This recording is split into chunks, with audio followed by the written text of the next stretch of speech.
So you work for Polymath. Yep. So we kind of talked a little bit about how Polymath, the way I feel about it's not really the same as Bitcoin. It's a separate use case. It's a blind spot for me in the securities world, like PE funds and whatever, like being built on blockchains. Can you just tell me, like, what made you decide to work for Polymath, and what do you see as the value proposition for a company to work with Polymath and for, like, the new token or whatever that Polymath is launching? Like, how does that justify in, like, this current market that we're in? Yeah. So why did I decide to work with Polymath? Well, I saw Trevor, who's one of the co-founders. I saw him going around doing all this cool stuff, and I messaged him on Snapchat, and I said, hey, what's Polymath? Hey, did you see my Vines? I got 200 million Vine views. Yeah, so I sent him a message on Snapchat. I said, hey, what's Polymath? He like sent me the deck and maybe like the white paper, I think. And I said, cool. And then I sent him back. I said, there's 18 errors in the presentation deck and 37 errors in the white paper. Can I fix them? And he said, sure. And he gave me access to the deck and Nice. the white paper. And like we had like talked before, just because I had randomly called him in 2015 saying, hi, I like Bitcoin. Like, do you want to talk about it? Pretty much. Hey, I like Bitcoin. Do you? Pretty much, yeah. My sister was at a party and telling somebody how much her brother loved Bitcoin. And then that guy was like, oh, if your brother loves Bitcoin, you should talk to my friend who loves Bitcoin. And that was Trevor. So like I called him. And now looking back on it, I'm like, that's what I was like. I was like, hi, I love Bitcoin. Like, I heard you like Bitcoin. Whatever. So then we just like talked a couple times in the next few years. And then eventually I saw him Polymath, and I thought it was pretty cool. Taking this technology that's useful for Bitcoin and then applying it to the world of capital markets. And I had worked in capital markets. I have the economics degree. I worked at a $25 billion bond fund. I worked at the largest independent investment advisory firm in Canada. I got my CFA level 1. Then I left finance. But then like Polymath kind of brought me back into finance, or at least financial technology. And so yeah, so pretty much I helped Trevor with those two things. And then I said, hey, do you need more help? And he said, yeah, sure. And so I kind of just like showed up at his apartment and started working and never really left. Nice. And that was kind of what happened with Polymath.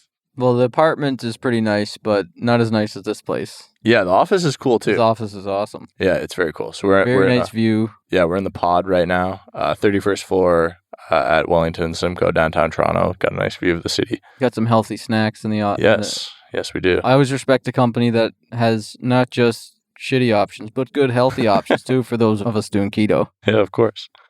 And what I think is exciting about Polymath is kind of this promise of upgrading the capital market system, where a lot of securities that exist, so primarily private securities, are literal pieces of paper. And there's a paper share certificate somewhere that says you have 1,000 shares in this company. And really what we're doing is just proposing an upgrade to that system where instead of having 1,000 shares on a piece of paper, you have 1,000 tokens and each token represents one share.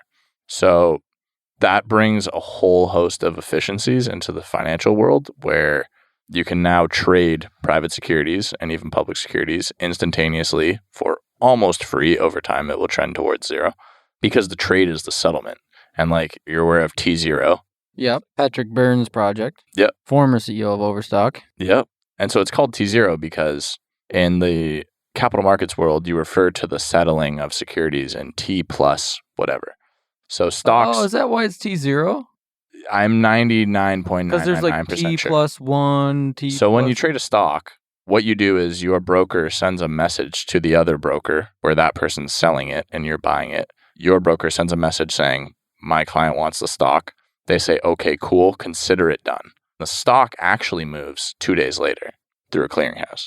And so in the capital markets world, trade gets done in like T plus 2. It used to be T plus 3 for stocks, but now a lot of places are T plus 2. So 2 days. With security tokens, it's T0. Got it. It's immediate settlement. Protocol. Yeah. Instant. Yeah. So for me, that's a really exciting thing where you can now create such efficiencies and a world where things that used to take 3 days take 3 minutes, 3 seconds even. Mm-hmm. And so that's pretty cool. And then also you have things like automation where today, if you want to pay a dividend to your company shareholders, you have to send 100 different wires to your 100 shareholders. That costs $25 each. That's a lot of money to be sending just to pay your investors a dividend.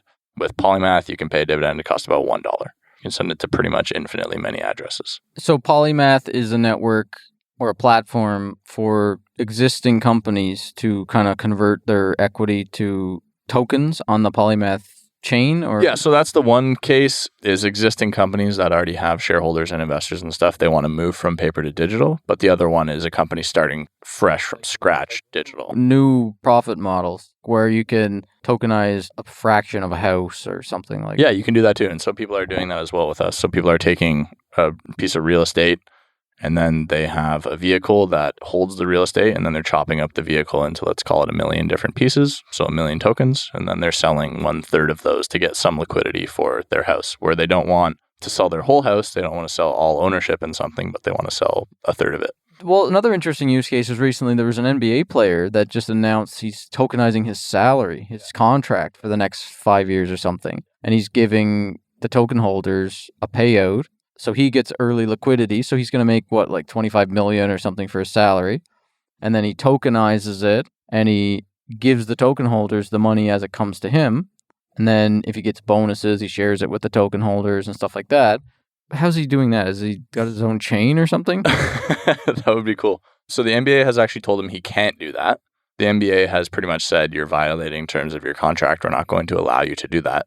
So whether or not he's able to go through with that remains to be seen. Well, I saw one of the crypto lawyers break that down, and he said that the NBA just misunderstands the tokenization process. He's not actually assigning his contract to a third party. He's just distributing the cash flows. The funds from his contract. So he still owns the contract legally, but he's just promising the money to other people. Yeah. And so which isn't against NBA rules. Yeah. And so it's possible that that will end up being okay and he'll be able to do that. But that's a use case that never could have happened before. I mean, there could have been a centralized website like a second market or something. Here's the thing is that the things that security tokens enable, it's not that they were impossible before, it's that they were generally cost and time prohibitive. Okay. So something like this one company that's looking at using Polymath, that's created a security token, they want to pay a daily dividend.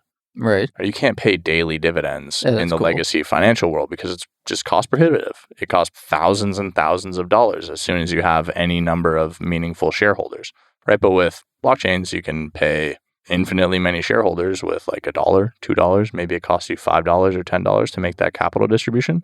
So all of these types of efficiencies and cost gains and automation that you can do using programmable financial securities, it unlocks this new world that didn't really exist before. So these things are not like meant to be like Bitcoin where it's money. You're not going to use these shares of this NBA player as money.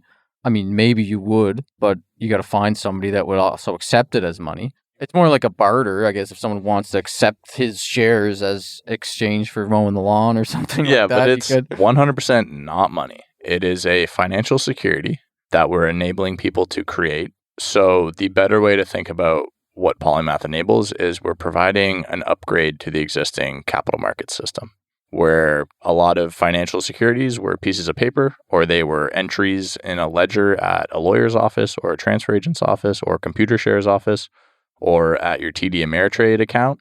We're just proposing that the back-end infrastructure for all of that should be based on blockchain tech, so that tokens can represent securities instead of pieces of paper representing securities. And so there's other projects doing the same thing. There's T0, which we talked about, but they're more of a security token exchange. Yeah. So, I mean, technically, if we want to use the 100% correct vocabulary, they're a security token trading venue.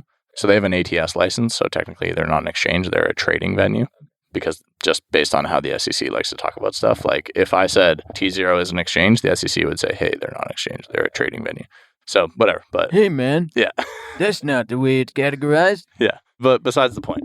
The point is, yeah, you can think of Polymath as kind of the on-ramp into the securities world and providing the infrastructure for this entire security token world outside of closed sandboxes like exchanges. So would a security token company that tokenizes on Polymath, would they then trade on T0 theoretically? That's what would happen. So they use Polymath to create their security token and to program things like compliance, to do things like dividends, so to do capital distributions, to program all of that, to do things like voting, to force transfers in case a regulator says, hey, this person has been convicted of fraud, you need to freeze their security token and transfer them. We give issuers the ability to do that.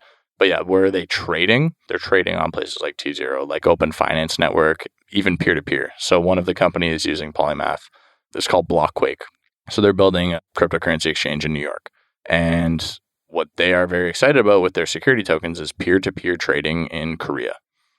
For whatever reason, they have a bunch of investors that are from Korea, and what they want to do is trade them peer-to-peer. And so peer-to-peer stock trading, basically. Yeah.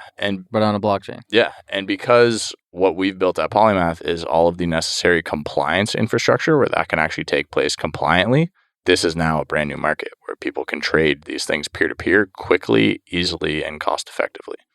Because what's happening, when you create a security token through Polymath, the way to think about it is like no one on earth can hold it until the issuer says you're okay to hold it.